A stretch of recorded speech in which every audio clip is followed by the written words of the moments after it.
Bonjour, c'est Gabriel de SmartCours. Aujourd'hui, on va voir comment résoudre l'équation n factorielle égale n cube moins n. Mais avant cela, je vous invite à vous abonner à la chaîne. Alors, comment démarrer? Eh bien, on voit qu'à droite du signe égalité, on a n cube moins n. Donc, on va avoir l'idée de factoriser par n. Ça nous donne n facteur de n carré moins 1. Et n carré moins 1, c'est une identité remarquable, a carré moins b carré. Donc, on va le transformer en n facteur de n moins 1 facteur de n plus 1. Alors le fait de faire apparaître n facteur de n-1, eh bien, on va avoir l'idée de décomposer n factoriel. Et n factoriel, je l'ai décomposé en n fois n-1 fois n-2 factoriel. L'intérêt de ça, c'est de pouvoir simplifier par n fois n-1. Mais avant cela, il faut s'assurer que 0 et 1 ne sont pas des solutions de l'équation. Donc c'est ce qu'on va vérifier. 0 factoriel, c'est égal à 1. 0 cube moins 0, c'est 0. Donc 0 n'est pas solution. De la même manière, 1 factoriel est égal à 1, et 1 au cube moins 1, c'est égal à 0, donc 1 n'est pas solution. Donc si 0 et 1 ne sont pas solution, n ne peut pas prendre la valeur 0 et 1, donc on va pouvoir diviser. Donc n factoriel égale n cube moins n, ça va être équivalent à la même expression, mais pour laquelle on aura divisé par n facteur de n moins 1. On effectue la simplification, et il nous reste n-2 factoriel égale n plus 1. À partir de cette équation, je vais vous proposer donc deux méthodes pour résoudre l'équation première qui est n factoriel égale n cube moins n. Alors, première méthode. Donc n-2 factoriel égale n plus 1, c'est équivalent à n-2 facteur de n-3 factoriel égale n plus 1. Là encore, je voudrais diviser par n-2, mais il faut que je m'assure que n est différent de 2, c'est-à-dire que 2 n'est pas solution de l'équation. Donc on le fait. 2 factoriel c'est 2, et 2 au cube moins 2 c'est 6. Donc 2 n'est pas solution de l'équation. Donc n-2 factoriel égale n plus 1, c'est équivalent à n-2 facteur de n-3 factoriel sur n-2 égale n plus 1 sur n-2. J'effectue la simplification et j'obtiens n-3 factoriel égale n plus 1 sur n-2. Alors quel est l'intérêt de faire ça? Bien là, j'ai n-3 factoriel qui est égal à une fraction. Et cette fraction, elle a pour terme dominant n au numérateur et au dénominateur. Ça, c'est intéressant parce que je vais pouvoir exprimer cette fraction sous la forme de 1 plus une autre fraction. Donc n plus 1, en fait, c'est égal à n-2 plus 3. Moins 2 plus 3, c'est égal à plus 1. Et n-2 plus 3 sur n-2, ça va faire n-2 sur n-2 plus 3 sur n-2. C'est-à-dire 1 plus 3 sur n-2. Alors pourquoi il est intéressant d'écrire n-3 factoriel sous la forme de 1 plus une autre fraction? Eh bien c'est très simple. En fait, n-3 factoriel, c'est un nombre entier.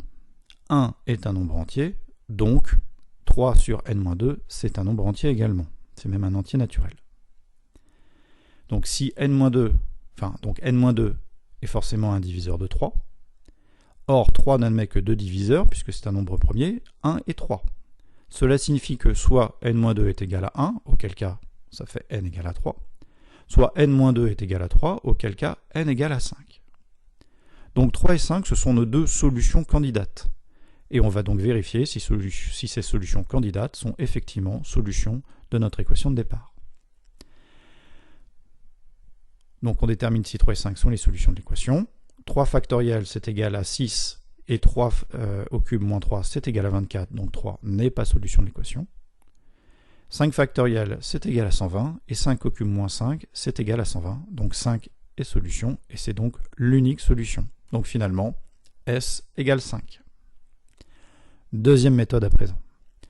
Donc on a n-2 factoriel qui est égal à n plus 1. Si n est supérieur à 5, on va subodorer que l'équation n'a pas de solution. Alors on teste, si n égale 6, on va avoir 6 moins 2 factoriel qui est égal à 24 et 6 plus 1 qui est égal à 7. Si n égale à 7, on va avoir 7 moins 2 factoriel qui est égal à 120 et 7 plus 1 égale à 8, etc. En fait, à chaque fois que n va augmenter de 1, on se rend compte que le membre droit de l'égalité va augmenter lui-même de 1.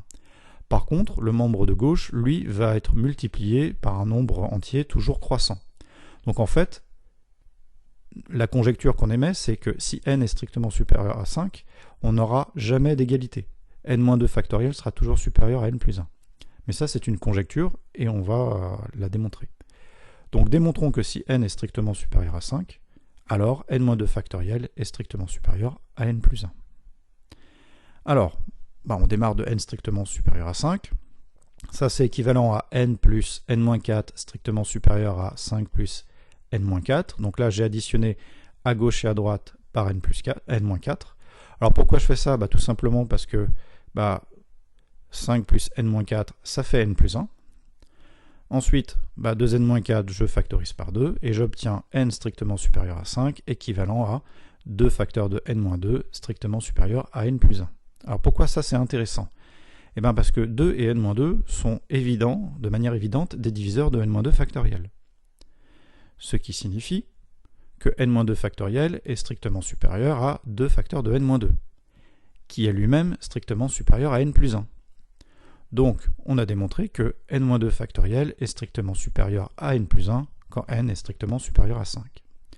Donc, si n ne peut pas être strictement supérieur à 5, on en déduit que n est forcément inférieur ou égal à 5. Or, on a démontré au début de la démonstration que 0 et 1 n'étaient pas des solutions de l'équation. Donc, il ne reste qu'un certain nombre de solutions candidates qui sont 2, 3, 4 et 5. Et ces solutions candidates, on va les tester. Donc si n égale à 2, 2 factoriel c'est 2, et 2 au cube moins 2 c'est 6. Donc 2 n'est pas solution. Si n égale à 3, on a 3 factoriel égale à 6, et 3 au cube moins 3 c'est égal à 24. Donc 3 n'est pas solution. Si n égale à 4, 4 factoriel est égal à 24, et 4 au cube moins 4 est égal à 60. Donc 4 n'est pas solution. Il nous reste 5 à tester. 5 factoriel, c'est 120, et 5 au cube moins 5, ça fait 120. Donc là, on est bon. Et finalement, nous n'avons qu'une seule solution, qui est n égale à 5. Voilà, la vidéo est terminée. J'espère qu'elle vous a plu, et moi je vous dis à la prochaine.